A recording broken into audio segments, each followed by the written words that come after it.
Hello, Fight Insight fans, viewers, and listeners. I'm your host, as always, Timmy B.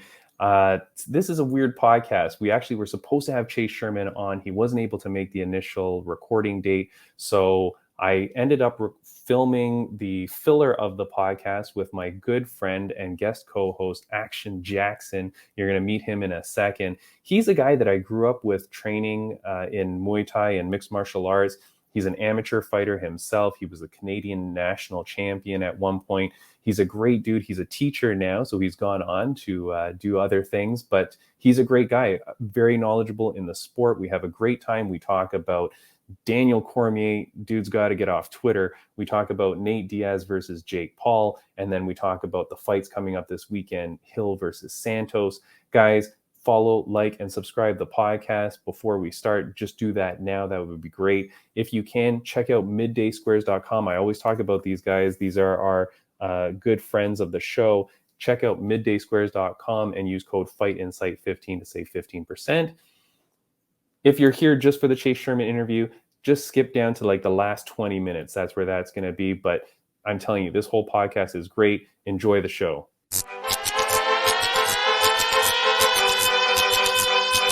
Yeah, it's Timmy B, Prince B, Fight Insight. Yeah, that's right. All right, Jackson. So we don't know what's going to happen with our guest this week. Thank you so much for coming on. And for those that are joining, I guess you'll tell by the time you're watching this video, you'll see if the poster for this podcast shows Chase Sherman on it or not. Chase Sherman was supposed to come on today. He was running into some travel difficulties all day. He was like, crap, man, I'm going to be a little bit late. So, but at the end of the day, now it's gotten a little bit too late. And so he's saying, hopefully he's going to join me tomorrow morning. So if that's the case, Jackson, I will edit that in and that will come into the end of this episode. So cross your fingers for Chase Sherman. I mean, the dude is the nicest guy. He's been chatting with me back and forth. He's very, very pleasant. So if he's not on this week, I'll get him on in the future for sure. I got to talk to this guy. It's all good. Anyways, in the end of the run, the end of the game, we always love Chase the Vanilla Gorilla. That's damn straight, man. Did you see his fight a few weeks ago? I saw. I've been catching up. I've been catching up with some of the fights that I've missed. Yeah. Now, correct me if I'm wrong. The last fight was against what was his name? Vandera. Vandera. My goodness, Chase has been on a pretty nice hot streak as of late. Yeah. Well, I mean, that was his bounce back win, but his performance excellent. When I say hot streak, I mean the sort of attitude that he's bringing to the fights. It looks like he's sort of like a changed fighter out there. He's bringing sort of like that contender series sort of intent into his fights. He really looks like he's trying to finish every fight that he's in. Yeah, like a youthfulness, right? Even though he's a grizzled vet with a goddamn 94% finishing rate, like this guy finishes fights. So anyways, hopefully we get to speak to him. What I do want to say next week on the podcast, though, we do have booked. And of course, every time, we hope that they show up. But next week, we've got UFC commentator, my favorite commentator, John Gooden from across the pond. Love that guy. He's my favorite UFC commentator. I've been dying to get him on this podcast. He's agreed to come on next week. Extremely clean voice, man. And can I say unbiased? Yeah, I like that. Unbiased is, I think, when you're being part of the actual broadcast, I think that's one of the most important things, right? Okay. As soon as you start bringing a bias into it, it just makes the fighters uncomfortable. Okay, but there's been a lot of bias lately, no? 100%. Yeah. Joe Rogan, notably, he's got a very famous podcast, and he brings certain fighters onto his podcast, and he'll even admit it. He calls them his friend. That's fine, though. You can be friends. Like, look, man, any fighter that comes on this podcast, we're friends for life, man. Like, and I've said it before on the podcast, there's a lot of those fighters that we're chit-chatting back and forth like forever, after they come on, and we develop a friendship and we're good. I will always cheer for them 100%. I will always back them. But if I were to be on the broadcast table commentating, it's a little hard to be so biased. It's hard to eliminate bias. I know it's hard, but you got to, another Part one of the that comes job. another one that comes to mind is DC, Daniel Cormier. Yeah. He gets a Oh my little bit, God. I do want Yeah. to bring up one thing, and I'm going to show it on the screen here. So if you're if you're watching us on YouTube or Spotify, you'll see it. If you're listening to the audio, come on over to the video version. But I'm going to post this. This was on the Fight Bubble. They posted this from DC. I don't know if you saw this, Jackson. He tweeted after Alex Gustafsson's loss. He tweets, Gustafsson is done. He needs to walk away. Those shots are hard, but he used to eat them. The chin is gone. Walk away, my friend. We all have an expiration date. Then he nicely says, one of the best to have not had a title, which also is a backhanded compliment. Yeah. I'm curious to see what your opinion is on this, because I think we could potentially differ on this one. Oh, really? I kind of have to agree with Cormier in the sense that I think that Gustafsson, honestly, when I see Cormier say, hang him up, you're done. Yeah. I think that he's coming at it from a good place. I think that he sort of has some fond memories with Gustafsson. Yeah. And he kind of wants to protect him from taking any more punishment, because he's been losing. I don't know how many straight fights. I don't think he's won a fight. 37 in a row, I think. Yeah. 37. No. Okay, Jackson, I don't disagree with what he's saying. I'm saying don't fucking go on Twitter and post say it out there. Yes, I agree with you. That's because if you actually do care for the guy, just tell him in person or something like that. Yeah. Why? If you care enough about me that you're caring about my health, caring about whatever, which this is meant to kind of be, how about you give me a call? How about you pull me aside and tell me privately? And then publicly on your Twitter, why don't you just say, sorry that Gustafsson lost, one of the best to ever do it? Why don't you just do that? Instead, you publicly say, hey, you should retire, blah, blah, blah. Also, you're one of the best that never had a title. Thanks for rubbing that in too. I don't. At the same time, Cormier, he's a public figure, and you see this with a lot of public MMA figures, guys that made it to guys and girls that made it to the top of their divisions, that are really admired. Their fans ask them for opinions all the time. Oh, what do you think of Gustafsson's latest performance? I know, and they have that social media presence where they have to continue to get their opinions out there because people want to see them, right? So I don't know. So you're okay with him saying it in the way he says it, like that? You're done seemed a little bit harsh. The part where he says one of the best to never get a title, I think that's a little bit. I think part of it is true. Yeah. It is the fact of the matter. But didn't he? I think he did get the interim belt at one point, if I'm not mistaken. Those do not count. Those aren't real belts. Those do not count. No, they don't. Power Ranger belts. Yeah. The Jake Paul belts. Yeah. No, man. Anyways, I'm upset with that. I think that's a little bit silly. I wanted to talk about that briefly. I mean, there's so many things that happen in the MMA world that we record the podcast on normally the Wednesday, release on the Thursday. This one's going to come out on Friday, but we release it. And then oftentimes I'll miss some things and I'm like, God damn, I want to talk about that. That said, we are now fully on Twitter. So we're having lots of good engagement and discussion on Twitter. So we're at Fight Insight 1. I think that's my handle. What the hell is it? Hold on.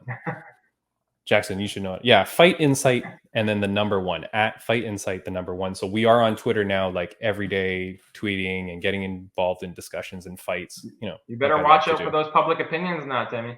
I know, but I'm telling you, man, you can't be saying when I become a UFC commentator, I'm not shitting on people like that, man. Be supportive in what you're trying to say. You don't need to do. The only reason you're saying it like that is because you want to get retweeted and you want people to talk about you like we're talking now. Yeah, but there's better ways to do that, man. And Gustafsson, I feel like he's a legend. He deserves better. He deserves to be treated with a little bit more modicum of respect. Yeah, and I think that Cormier is sort of fallen into the trap where he's still looking for clickbaity sort of titles and stuff like that. Where Joe Rogan's podcast is so famous, it doesn't really matter what he's tweeting out. He doesn't have to clickbait anybody or put out a sort of contentious sort of line.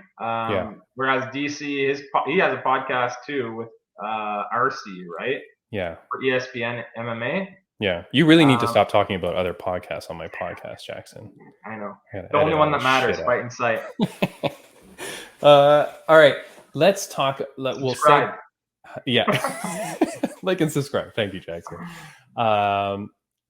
Okay. Let's talk about, well, what you wanted. You were saying that you wanted to talk about something. You mentioned that Chase Sherman was a little bit of a contender series type guy. You wanted to talk about something? Yeah. So definitely there's two things there. So I think Chase Sherman is bringing this sort of energy, this new sort of energy that I've been sort of seeing from these newer contender series guys, where Dana White's really made it explicit that on that show he's looking for guys that go out to finish. And I think Chase is definitely one of those guys. He's one of those guys who's always looking to finish the fight. Yep.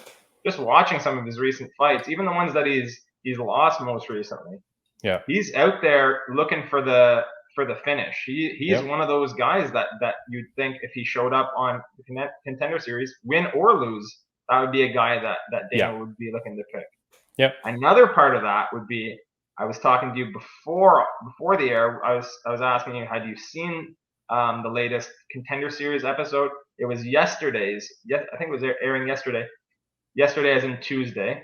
Yeah. It was amazing. It was amazing. This was one of the best contender series episodes. Even Dana White was saying that they've never trended before. They were trending number 2 in the US during the contender series.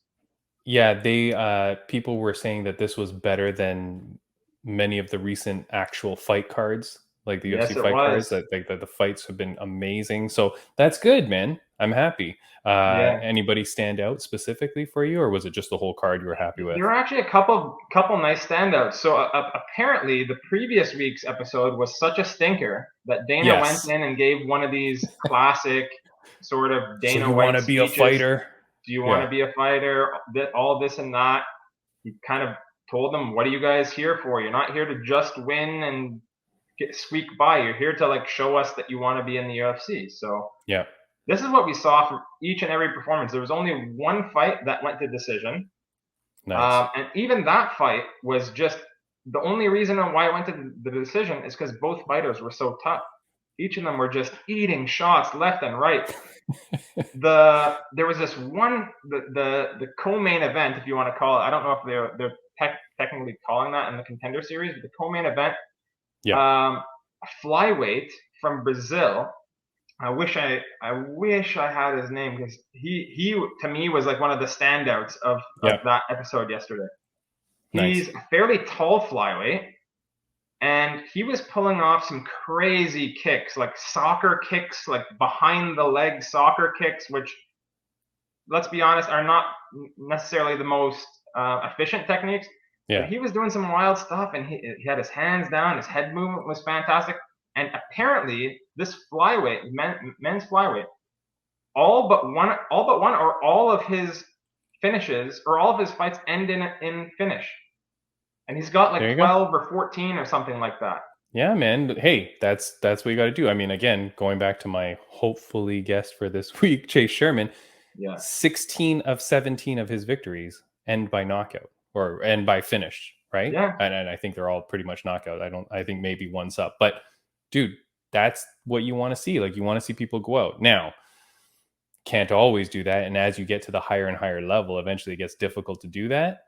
But I mean, good on Dana for pushing the pace on these guys. Last week, our guest was Jillian the Savage Robertson, and she told us to look out for a guy who's on the contender series. His name is Roybert Echeverria. He's at the Unbroken Roy on Instagram. She said that we should have him on the podcast. We reached out to him. He said he is going to come on, and he's on the contender series, I think September 20th. So, cool. And looking at this guy's Instagram, this guy's an insane maniac. This guy looks machine. it looks like a highlight machine. Looks like he's going to bring it. So we're excited for him. But the contender series, man, it's good. It's a good show to watch, man. That's definitely a reason to get. It's only on Fight Pass, right? Isn't it? Is it Fight Pass? Yeah, I think so. I've been getting it God on knows. TSN. Oh, TSN really? in Oh, Canada. okay. Well, Yeah. all right. Well, I guess my Fight Pass subscription is worth less and less nowadays. That's fine. All right, let's talk about, you said it at the top, we're going to talk about the greatest combat sports athlete of all time. Bam! Jake Paul, baby. Jackson, I just want to say something that was me saying best combat sports athlete of all time. It was part of the opening, it was part of the intro. Yeah. Don't get your feelings hurt. That you wrote. But I mean, he's been kind of on a hot streak lately, especially in terms of like just the notoriety that he's generating, just the buzz that he's been generating. Yeah, well, we talk about him a lot on this podcast because every time he fights, he's normally fighting some old washed up MMA fighter, right? So there's good reason to talk to him. This time, the fight with Tommy Fury bails out due to visa issues. I'm using air quotes for those that are on audio. Then he's supposed to fight this other guy, which I've never heard of, but he's the son of a boxer or whatever. Junior. Yeah, never heard of him either. This fight now bails out because of weight issues. Again, I'm using air quotes, right? Yeah. The hypothesized reason is that the fight was not trending well. It was not selling well, blah, blah, blah, right? Yep. No proof of that. Who knows? God knows. That's my theory on it all. Your theory is that it just wasn't going to sell well? I think that they're probably looking at all the metadata. They're probably looking at like just how many views they're getting for certain posts, stuff like that. And I think maybe I'm not sure if they already had pre-sales for tickets or something like that. Yeah. But I'm guessing that they probably just weren't doing well business-wise. And that's partially because for most people in combat sports, it takes two to tango, right? And if we've got a guy that most MMA fans who I feel like he's kind of getting most of his actual viewers from MMA, right? Yeah. Most MMA fans don't know who Hasim Rahman Jr. is, right? Nope. No. And we didn't know who Tommy Fury was either. Yeah. Right? Yeah. So.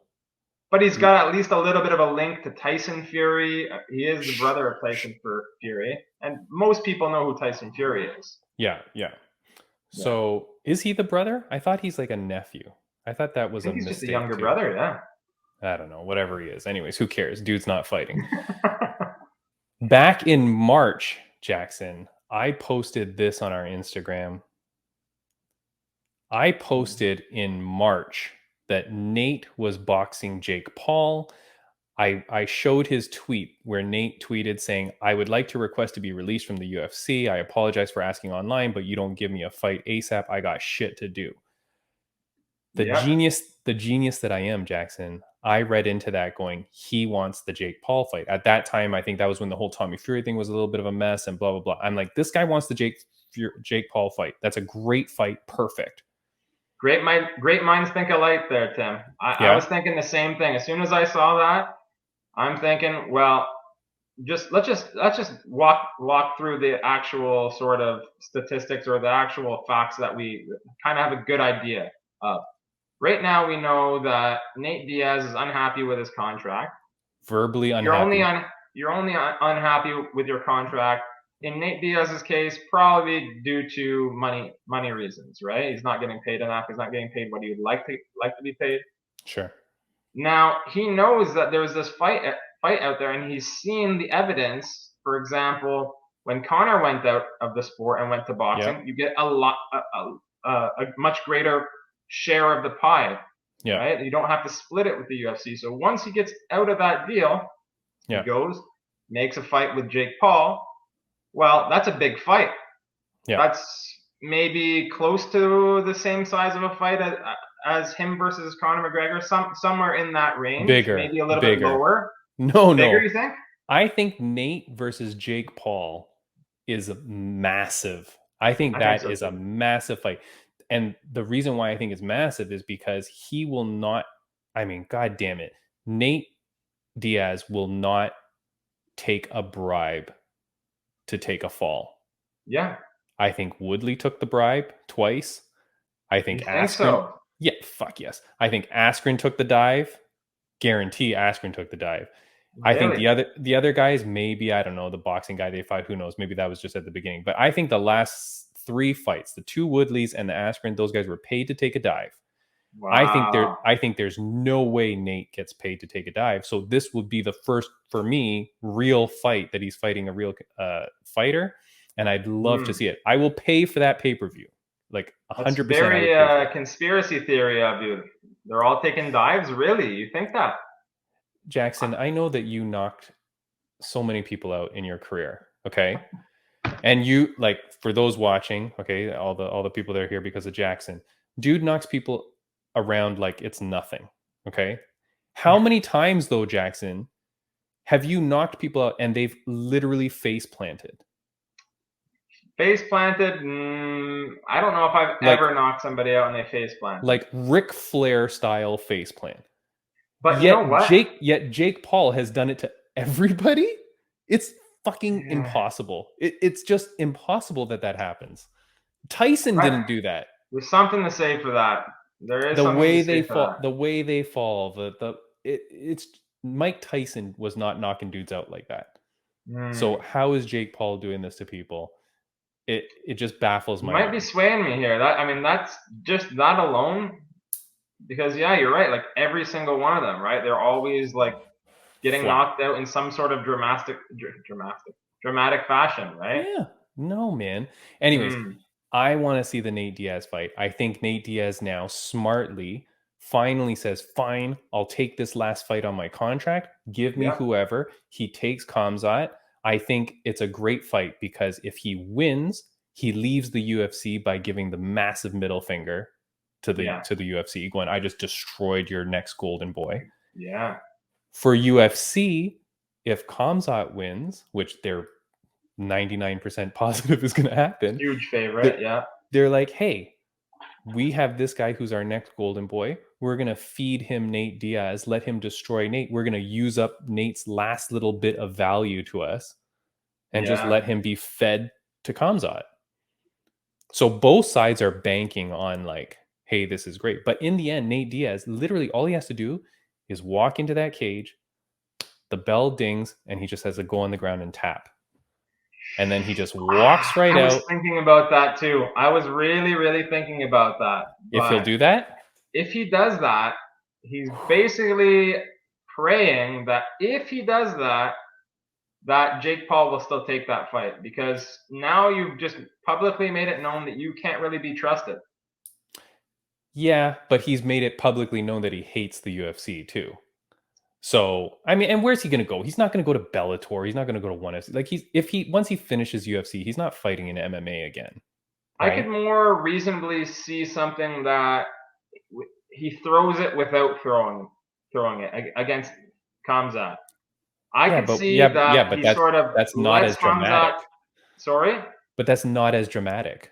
That's not as FU to the man. You know what I mean? I don't think he will. I think he'll fight. But I'm just saying, all he has to do to get to the Jake Paul fight is literally sign on the dotted line, walk in the cage, tap, tap, tap, walk right out, sign your Jake Paul contract, right? Yeah. Now, I'm saying that my conspiracy goes further in that Rockman, or whatever his name is, was not missing weight, blah, blah, blah. Jake Paul probably is like, okay, Nate's finally got this fight. He's going to get out of his contract. I'm not going to risk this fight or like having bad numbers. I'm just going to cancel this shit. Let Nate do his fight. And then boom, now I've set up a nice New Year's Eve at Madison Square Garden. Exactly. Why risk your whole, risk that whole winning streak on a much more challenging fight? Yeah, on a guy that nobody knows, that nobody's going to watch anyways. Yeah, this is my thing. I think this comes true. I think Nate Diaz versus Jake Paul happens before the end of the year, for sure. Yeah, it's work smarter, not harder, right? Yeah. The only thing that has to happen is that Nate has to get into that cage against Khamzat so that his contract can be over. That's what has to happen. But once that happens, Jake Paul, here we go. And he's still leaving the door open to make a comeback to the UFC. If he ends up beating Jake Paul. Yeah, of course. You don't think the UFC is going to want him back? Even if he loses to Jake Paul, the UFC will still probably take him back, but they'll give him probably a pay cut even. Yeah. They'd Who have cares? to, because By then he'll be a millionaire, so whatever. yeah. All right, Jackson, let's get on to the fights this weekend. The fights this weekend, we've got Santos. Santos versus Hill, Mhm. which all right, fine. This is a pretty good card. On the fight card, we won't go through every fight, but main event of the prelims is guest of the podcast, friend of the podcast, Sam Alvey. He's been on our podcast twice. Smiling Sam. He's fighting Michal Oleksiejczuk. Okay. Jackson, does Smiling Sam have any chance of winning this fight? I do not know how to pronounce the name of the fighter that is fighting, but I've actually seen him fight before. That seems to ring a bell. Yep. And in all honesty, I haven't seen a lot of hope from Smiling Sam. I actually really like Sam, and obviously you guys, of course, do, friend of the podcast. But I just haven't seen enough technical acumen and just anything that would lend me to believe that Smiling Sam's going to get his hand raised. Smiling Sam has lost his last 7 fights or 8 fights. The guy he's fighting is 4 wins in his last 8. He's coming off a loss in March. Meanwhile, they're cutting Chase Sherman, who's an exciting fighter. No. Well, they're not. Oh, you mean compared to Sam Alvey? Yeah, previously, like, they're cutting him, even though Chase has always been looking to finish his opponents, right? Yeah, exactly. And so is Sam. Yes. And so is Sam. Yes, but Smiling Sam, has not won in his last 8 fights. Smiling Sam, all the best luck to you, brother. Knock this dude out.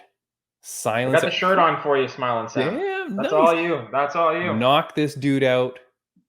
Get back in that winner circle. That's all I want to see from Smiling Sam. That's what I expect to see. Moving on to the main card, Jackson, were you watching Tough season 30 at all? Have you watched the Ultimate Fighter season this year? Not one episode. Not one episode? I can't say I've been on Tough for the past, I don't know how long, at least 3-4 seasons. No, 10 seasons, 11 seasons. Well, they took a long break, right? Yeah. The show, I've been watching it still. Maybe even like the time where who was it? The women at 115 got a title shot for winning that one. I think it was Nico Montano, 125. Yes. The 125. That was when they created the belt. Okay, yeah, well, that was. I think that was probably the last season I watched. Yeah. So that was like 10 years ago.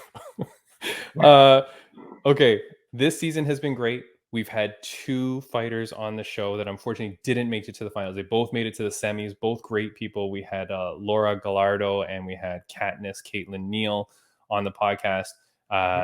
The women's flyweight final is Brogan Walker Sanchez versus Juliana Killer Miller. I'm relying on you for the pick on this one.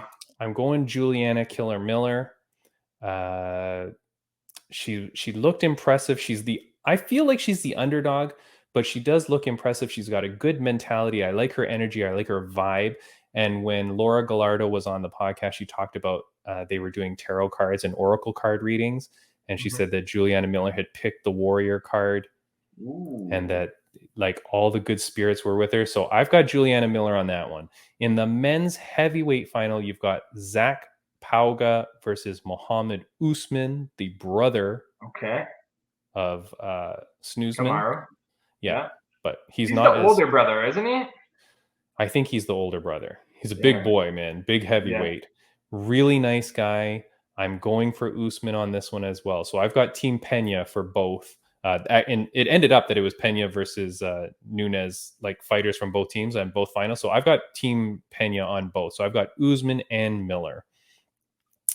We'll skip ahead to the main event.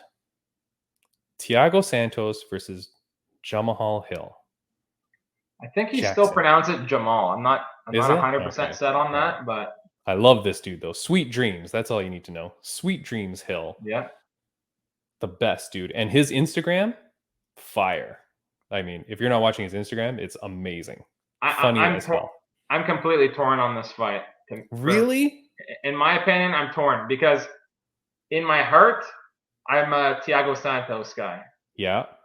I've just loved the guy from many fights ago. He'd been crushing guys. In my opinion, destroying might be dudes. controversial. Beat John Jones, in my opinion. Yep. And that was on a torn ACL. That was on a torn ACL in like the first round probably, or the second round. So imagine if he didn't. After that, he's definitely he's been headed on a downward spiral, hasn't he? Yeah, he's on a rough streak. He's won one of his last 5, and his only win against Johnny Walker, which was a decision. Johnny Walker on a very bad streak as well. So 1 win in his last 5. That light heavyweight division is kind of a mess. Yeah. And that's kind of where I'm kind of talking myself into it, but I'm sort of leaning towards leaning towards the newer blood on this one in Hill. Sweet Dreams is 10-1. He's won 3 of his last 4. Knocks out Johnny Walker, knocks out Jimmy Crute, knocks out Ovince St. Preux. His only loss in that streak was to Paul Craig when he broke his arm in that triangle. That was pretty gross.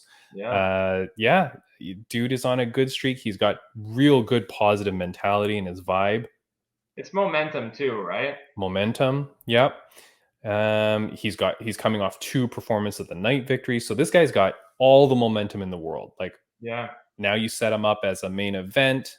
It must be hard too, for guys that have gone on this sort of, even like lost one fight, right? Where your mentality going into your next fight would be, well, that was maybe just a fluke. I'm going to come back better and stronger. Then you lose 2 fights in a row.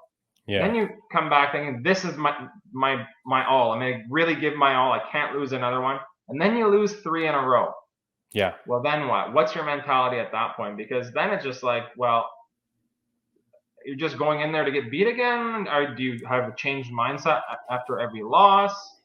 The mental game is tough, man. We know that it plays into so much, right? Jackson, you and I have been around fighters that have gone on unfortunate streaks. And it's like, you can't help but wonder, like, does that play into your mental game? Does it play into, your inability to really push yourself that little bit extra, right? For sure. And then the flip. Yeah. If you're a guy that's constantly winning, just that positive, refocused energy, that reinforcement that you get, the people around you calling you champ. I don't know. I was in that second boat. I was in the boat where I was constantly winning. Like I was going on a streak of, me personally, in my Muay Thai career, I had never lost a fight. Yeah. So in my opinion, flexing hard, Jackson. Flexing hard. No, I'm not flexing at all. This was a couple of years ago. For me, it got to the point where it was sort of like that George St. Pierre mindset, where like you had so much pressure on yourself that you didn't want to lose, and then it kind of, I think, maybe even held myself back from participating in more fights. It's really hard because there's a lot riding on every fight. People don't understand the amount of work that goes into the fight, the amount of mental stress that goes into actually just preparing and stepping into a ring, thinking for several weeks that you're going to be stepping across the octagon or the ring against somebody who's trying to knock you out or kill you or something like that, right? There's a lot of thoughts that go through people's heads. So that's why I'm kind of asking that question, where what happens when you go on this multiple fight losing streak? I've never personally experienced that. I'm not making a slight at all, but it's just something that I'd be curious to find out. Yeah, I mean, okay, it's tough. It's crazy to hear you say that, though, man. That's very interesting. It's very deep that you're admitting to that, or sharing that with us. So I appreciate that. But I mean, look, man, being around you, I never got any sense that you were ever nervous or had any kind of different energy. Like you're just always calm, right? Like you're always just calm guy. I think it's not so much. Maybe it's because I put up absolutely no defense or worry, like standing against me. You're just like, well, I'm just you were good. This guy. What the hell? Come on, don't sell yourself short. So okay, who do you got on this fight? You got the guy on the upward swing, or you got the guy on the downward? I think, I mean, if I was leaning toward the bias factor, I'd just sometimes I just bet for who I like more or who I ride more with. But I think momentum is too strong on this one. I think he'll probably finishes him, and I'm thinking probably somewhere toward the later end of the first round, maybe in the second round. Ooh, okay, so quick. Yeah, I've got Hill as well. I mean, both guys have main evented before, so there's no worry that either one is going to be starstruck by this or be in the limelight or anything like that. Hill was the main event in his last fight.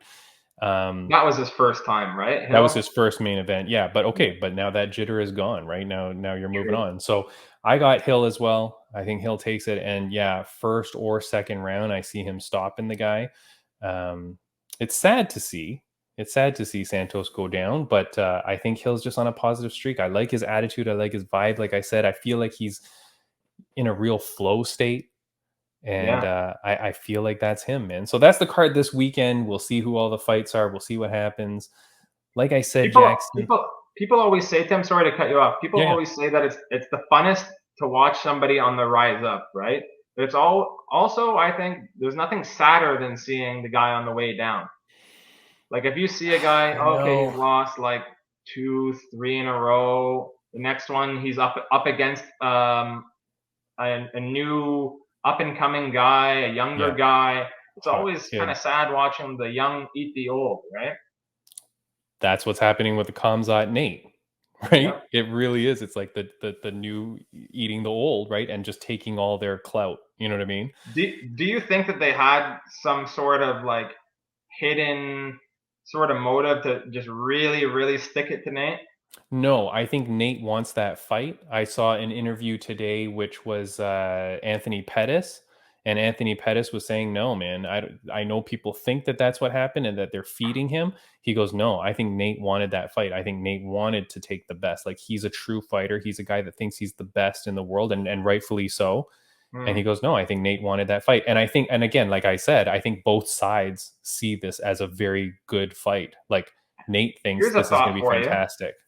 Here's a thought for you. Maybe he's picking the best guy so that if he faces the best guy and he loses, well, my star doesn't really get diminished that much because I was fighting like your next Terminator, right? Whereas if he fights, name an unranked welterweight, and he loses to that unranked welterweight, maybe the Jake Paul fight even falls away because he's like, wow, you're not even beating ranked guys at this point. You're not even fighting ranked guys. Yeah, no, that's a smart way to think about it too. But I think Nate is Nate. I think there's no way he was ever going to fight a guy that didn't have massive star potential. Yeah. And so I think he was waiting until it was someone really good, and then he knew like he'll get that fight because of who he is, and then he has all the opportunity in the world. You're right. If he loses, it's not the worst thing in the world, but a loss is a loss. So I think, you know, he doesn't want that anyways. This is something that's just come to my head, and this is sort of looking forward. This is looking forward. I don't know if you're trying to move on to another topic, but I got to add this in. Nate Diaz versus Leon Edwards. Now, Nate almost finished Leon. Does that weigh into your opinion on whether or not or how well Leon will do this next time around against Kamaru Usman? Because for me, if you're almost getting beat by Nate Diaz, no disrespect to Nate Diaz, but if you match him up against with Kamaru, who do you think is going to win? He's not going to do anything to Kamaru. I think Kamaru would finish him easily. No, this is Usman's division for now. Like, there's there's nothing there. Yeah. Jackson, no, I am not trying to move on to the next topic. It's just because our time is run out, my friend. I know. We have done everything. We have talked about everything that we wanted to talk about. I really appreciate you coming on. Man, I am so sorry about the Chase Sherman thing. Hopefully it segues right now into the interview, and I will try to get that done. If he does show up tomorrow, I'll try to call you in as well. If you can make it, you can make it. That'd be great. I'll probably have a different background because I'm not going to be at my house when it happens. We've got, like I said, we've got John Gooden coming up next week. Go buy your midday squares, middaysquares.com. Use code FightInsight15. You're going to see them now. They're at every grocery store too. So when you see them, you should be thinking about our podcast and then go buy them. Don't buy them at the grocery store. Just buy them on online and get the discount. Yeah, man, it was great to have you, Jackson. I hope you had a good time. Thank you so much for having me. I did have a great time. I mean, it's bringing me back to the good old days, just getting to talk with you. Yeah, man. Yeah, man. So I loved it. Come on and do this again. I mean, I'm always open to it. That's for maybe a talk behind the curtains, but we'll work out the deals. We'll write up the contract. Buddy, thank you so much for coming on, guys. I hope the Chase Sherman happens. If it does, you're going to see it right now. Otherwise, we'll see you next week. Thanks a lot, Jackson. Have a good one, brother. Thank you. All right, man. Hey, wait, before we go, is there anything that you want to say? Anything that you want to say to your fans, friends, family? I mean, honestly, I just want to say again, thank you to your kind and benevolent host here, Timmy B. He's been holding down the fort for the Fight Insight. You're doing a fantastic job. Keep at it. Thanks, brother. Honestly, you've probably even done better than you had expected with this podcast. It's a fantastic podcast. You have quite the production here, and I'm just thankful that you asked me to come co-host for today. Always, man. You're one of the best guys I've known growing up in martial arts, man. You're one of the coolest dudes, one of the most respectful fighters. Nobody is like Jackson, man. Growing up, training with you and all that, just the respect, the honor that you had. You are a true martial artist. You're a great guy, a smart guy. So I was happy to have you on as a guest, man. Thanks so much, buddy. I take my hat off to you. There you go. It was already off, but that's fine. Good one. See you, buddy. Thank you. Our guest is here. Chase Sherman came. All that worry that you heard Jackson and I saying doesn't matter because he came. Let me introduce him. Our guest today is a UFC heavyweight veteran with 16 wins, with 15 of those coming by KO. Most recently victorious just a few weeks ago at UFC Rafael versus Rafael. This man brings the excitement every time he fights. He's a former BKFC Heavyweight Champion of the world. Longtime viewers and listeners of this podcast will also be familiar with him because we've spoken a lot about his UFC contract and some weird stuff that happened that I definitely want to get to. Although a total animal in the cage, he's extremely thoughtful and composed in press conferences. We're extremely happy to see him here today and speak to him. Ladies and gentlemen, please welcome to the podcast, Chase the Vanilla Gorilla Sherman. That was a great introduction, man. I appreciate it. Hey, man. Wow, that was really flattering, man. Hey, no worries, man. Thank you so much for sharing your time. I know things got all messed up yesterday. We weren't able to really speak, but I'm so glad to have you on, man. People are dying to hear from you. Yeah, man. It's glad to be on. I'm glad I could get on. I was just, like we talked about, was traveling a lot yesterday. Back up to Mississippi and trying to get my son home for his first day of school. So I'm doing that this week. Both my kids, first day of school, one's kindergarten and the other's first grade. So doing the dad stuff, and then I'll go back to Florida and I'll stay there for probably till my next fight. Nice. Now, well, I do want to say congratulations on your last fight because that thing was crazy. What an insane fight, and very good on you because that was like a much needed win and another statement in the heavyweight division, right? Correct. Yeah, man. I saw that you posted on your Instagram, and I'll put it up here. It's funny you're saying about your next fight, but you were saying, I want a crowd. Yeah. Right? Absolutely. We've been talking about that on the podcast a lot about, I don't know why the UFC continues to put events in the Apex. It is, as a viewer, I hate it. I hate not hearing a crowd. And I can only imagine as a fighter, you must miss it, right? Yeah, I do miss it, man. And I think a lot of fighters, fighters are particularly they're different types of they're a different breed of athlete. You know what I mean? Whereas and the UFC kind of figured it out. You know what I mean? As far as creating the biggest spectacle they possibly can. A lot of us didn't get into fighting. Obviously, it wasn't for the money because we don't make the money that other athletes do. But we do it a lot for the glory of the sport, glory of the combat, and the glory of being in front of a large arena, filled with people, and just and I miss that, man. I want that back. there's no reason that you're a professional athlete at the highest level and you don't get to perform in front of a crowd. And understand how it happened, with COVID and why that was all going on. But I think a lot of they're doing away with, they're slowly getting away from the Apex. And I think a lot of that had to do with the contract that they had set up with the place that we were staying. It was like an extended stay. They had the UFC. Oh, you mean like the attached hotel or something? Yeah, that we were the one that we were, where we're offsite, all guarded. But you know what I mean? Because I think at the time they didn't know how long the COVID dilemma was going to go on and all that, and so they probably, I would assume they had a contract with that, and that. So like the last fight we had, we stayed at a completely different resort where there was, actually people and fans and stuff like that. And so I think they maybe had, they're slowly starting to get away from the Apex if they don't have that, Yeah, they might be locked in. That's so interesting that you say that. I wonder if that really is the thing, because the other organization that is, I swear, it's like bombing, is ONE FC, which is a place I thought I would end up seeing you when your whole contract stuff was going on, because ONE FC has kind of a big heavyweight division, but they're still fighting in that giant stadium and it's empty. It is the worst experience. Do you ever watch that? It's crazy. I'll watch. I mean, I don't pay too much attention to it, but I'll watch from my, my teammate. He fights Ong. Yeah. Who's your teammate at ONE? Ong La. He was the former middleweight light heavyweight champ.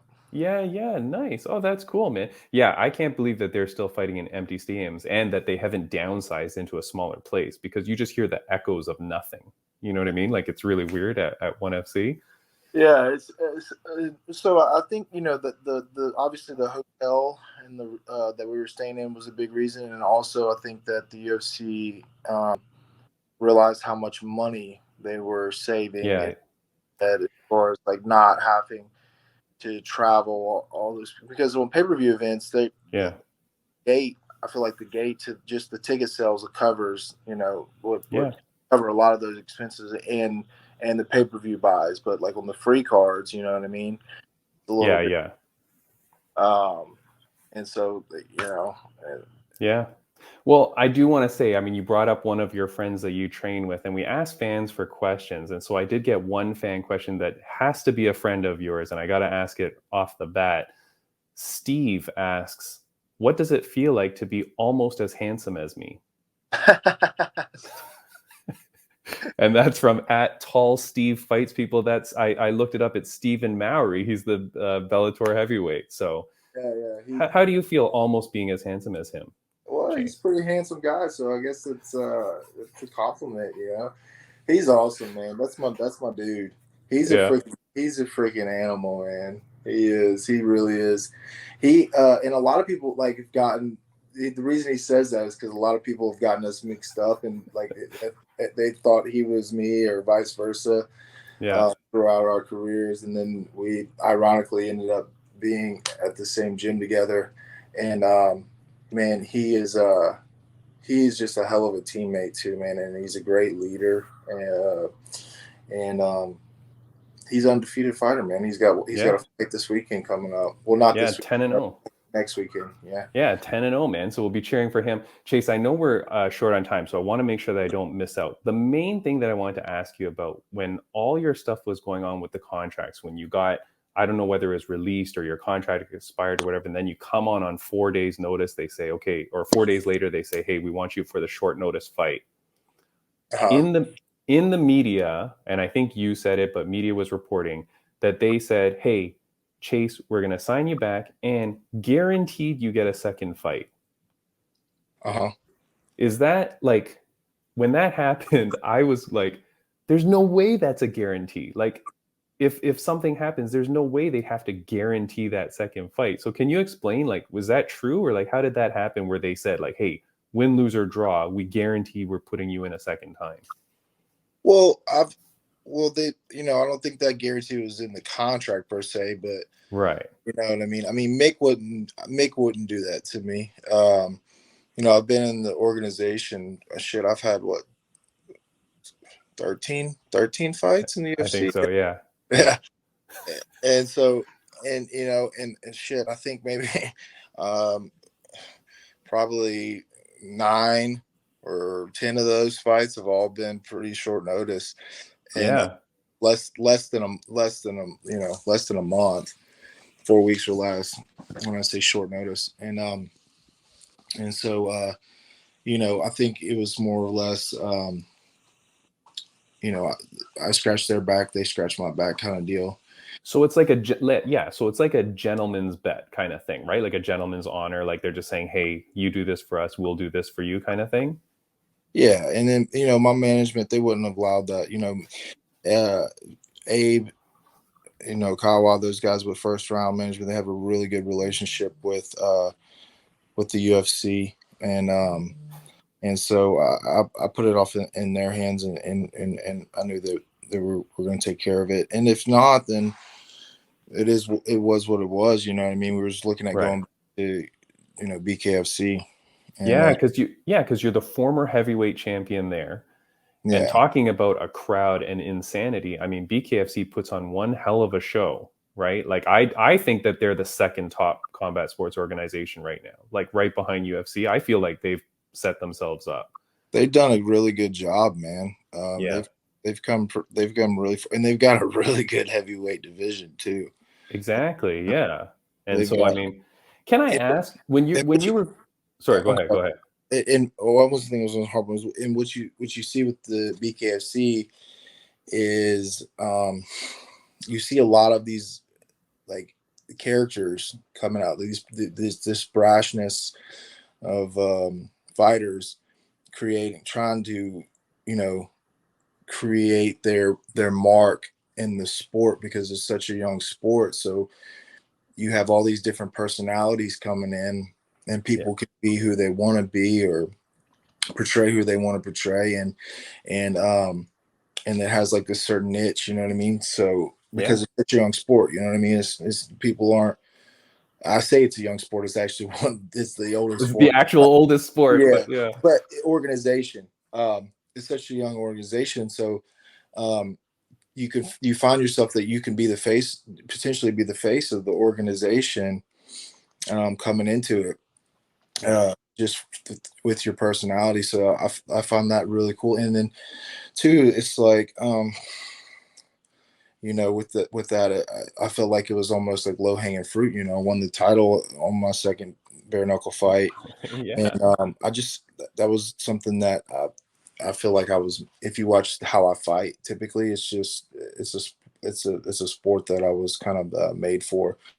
But I have unfinished business in the UFC, and the UFC is where I want to build my legacy. And when I'm done with that, have a couple fights and then retire, maybe in BKFC, get a couple big paychecks, and then call it a day. Yeah, man, good for you, man. Congratulations. Like, yeah, your head movement in your last fight was insane. I mean, you were moving like a lightweight. It was the best Chase Sherman I'd ever seen. And one quick question before I get to something else is, when you were going back and forth between BKFC and MMA, like, does that mess up your training, or it's all the same for you? Because I mean, it's a very different sport. Yeah. So, really,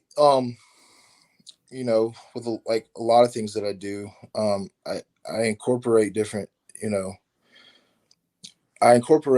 different aspects of different sports and tie it all in to what I'm doing at the time. So, for instance, like with football, I played football all the way up till college, and then when I got into mixed martial arts, I was an offensive lineman, and so I went back to like a lot of the techniques that I had learned, and on the offensive line and they helped me with like my hand placement, like when we're doing work and my takedown defense and things of that nature, leverage, putting like the cage pressure, you know what I mean? Like, so footwork, you know what I mean? Because you're an offensive lineman, essentially you're looking at a 7-second grappling match. Yeah. You know what I mean? So you take this guy against his will and put him on his back, you know what I mean? Right. Or take him here and put, force him to go there. You know what I mean? It's a hand fight. It's a little, and then also like pass protection. Sorry, I keep getting notifications on pass protection. You know what I mean? Like we're drop stepping, kick stepping back, and you got a 250, 270 pound defensive end that runs like, 4.6, 4.7, 40 yard dash, run, and you're backpedaling basically. The right adjustments and right steps so you don't get put on your back. And so that helped a lot with my takedown defense and my footwork, you know what I mean? And that's awesome. Foot placement and not getting your feet crossed up and stuff like that. And that's just one example. Another one is like I just bought my first longboard or skateboard. And so a lot of that, like with the balance and, you know what I mean, like shifting my weight to my heels and toes and understanding that. And so what you look at with like bare knuckle boxing was it really helped with my true like natural range, like my length of my punches, because I don't have a glove on, and like this much difference in a punch is the difference between you know what I mean, is the difference between just nicking somebody or missing and knocking them out. And so when I found my true range without gloves on and then brought that back into, MMA, it really helped with that. And so, Chase, it's amazing. I'm sorry, I want to get to one quick more thing because I know we've only got a couple minutes. But no, man, it's amazing. You are a true athlete. You missed it because my co-host that was on for yesterday, but he wasn't able to be here today. He was singing your praises, saying that you seem like you're like a he attributed you to like a contender on the Contender Series. He's like, Chase Sherman's a serious vet. But like he's got the hunger and drive of a contender. So like we see that in you. We know that that's where you're headed. I do have one thing. Someone sent something in. I'd be remiss not to play it. But here's something from your buddy, I believe. Yo, what's up, Chase? This is Trap Daddy Gambino. I just wanted to say I love the last fight. You're a hell of a motivation, a badass fighter. Make sure you tell these motherfuckers who to go to next time they come in Vegas and they want a good time. See you soon, man. Yeah, I haven't even got to kick it with him yet, but he was a fan, man. I was supposed to get it with him when I was in Vegas. Yeah, he was going to show me around, show me a good time. So I'm gonna have to get up with him. Yeah, man, he's a good dude, man. I think he's got a fight coming up with the Influencer Fight League coming up, and he was just saying that he's gonna party with you next time you're down in Vegas, man. Yeah, So he's cool. He's I haven't got to hang out with him yet, but I'm looking forward to it. Yeah. No, he's a great guy, man. We had him on our podcast. We talked to him quite a bit. But Chase, we're right on time, man. I want to let you go. You've got your training to do. Thank you so much for joining the podcast. I really appreciate it. Hopefully we'll do it again. We got a little bit more time to talk and discuss, because there's a lot of things that we didn't get to go over that you know what I mean, like wanted to talk about, but I got to get to training, and yesterday was just no worries, man. No, Chase, I appreciate you so much, man. You're the nicest dude. Like, you look like the scariest dude on the planet, but you're like a super nice guy. So I appreciate your time. Thank you so much. Any last words you want to say just before I let you go? Not really, man. I appreciate y'all having me. And then, like I said, let's set something else up, and then there's a few other things that we can talk about and discuss, and basically give some insight on kind of like how I progressed through this transformation after those losses, and where, and how all that came about, and this version of myself as a fighter. Dude, I would love to chat with you again. Maybe when you've got that next fight set up, then we'll have you on before then. For sure. All right. Take care. Thanks, man. See you later, buddy.